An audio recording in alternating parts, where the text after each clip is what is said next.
Well, I don't know if we have enough time for another can of worms, though. That's a jumble of Can we go back to the crawlers. abortion thing? Sure, you have something briefly? you want to say? Yeah, just I think that going back to kind of my primary argument of whether or not it's life. So I just wanted to ask a question.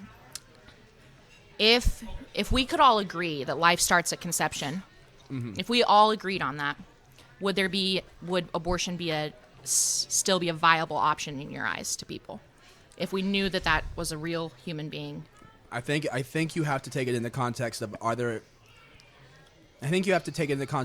like adoption options available, or how's the foster system? So I think if you can say like, I'm bringing this kid into a literal hell. Yeah.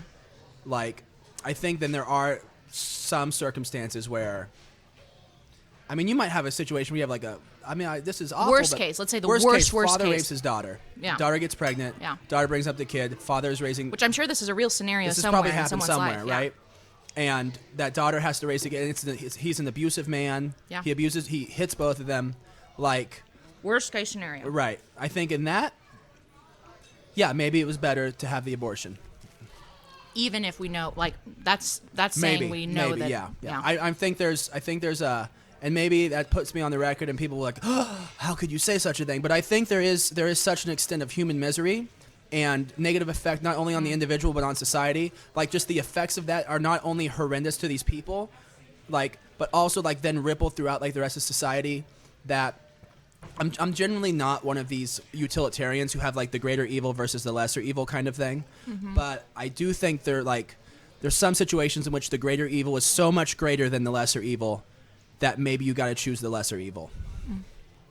But I think it is a lesser evil versus greater evil kind of thing. Yeah. I mean, it's hard to say, like, if you just beat and manipulated and kept them in slavery pretty much, and in that kind of situation, yeah, I mean, it's better not to have the kid. So that child's going on that train. I understand I'm making the choice on behalf of that child. I understand. So it kind of goes down to a further disclaim, like a, I don't know, ideal that a suffering life is not worth living, or a horrendous life is not worth living. No, I would say that sometimes there are such degrees of suffering that life is not capable of being lived. That effectually one is already dead. Okay. I think in the situation I just outlined, like, it's not that a suffering life is not worth living, but there are such degrees of misery that it's hardly even a human life. Well, I think that it's kind of playing God in that scenario, because you're making a choice based on a future that you don't know. There are scenarios, I mean, like, there's those stories you hear about, or those, of like the exact situation we described. There's a man who spoke in Hutchinson, who I listened to probably last year, and he told this horrible story of how his mom, well, he didn't say this at the beginning of the story. There's a woman at the age of 13 is forced into prostitution, is a prostitute, is raped, molested, and impregnated by her. I don't think it was her dad. I think it was her uncle. Has several children. 2 of the children are murdered, but she didn't have an abortion. So she had 3 kids in this scenario. So this is a 13-year-old girl. I mean, just a horrendous situation.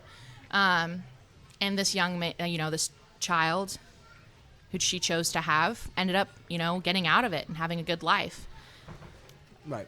Oh, it's just when abortion is an option or the choice made, you don't give that child the opportunity to live. I mean, so you're saying, yeah, for maybe 1 out of 1,000 kids in that situation ends up having a good life. So, you're making that choice, like... Well, I'm actually making the argument that no matter the amount of suffering a person deals with... No one is destined to be... I would say that life is good, what's the word I want there? Life is worth living, period, no matter what life you're given to live. Why?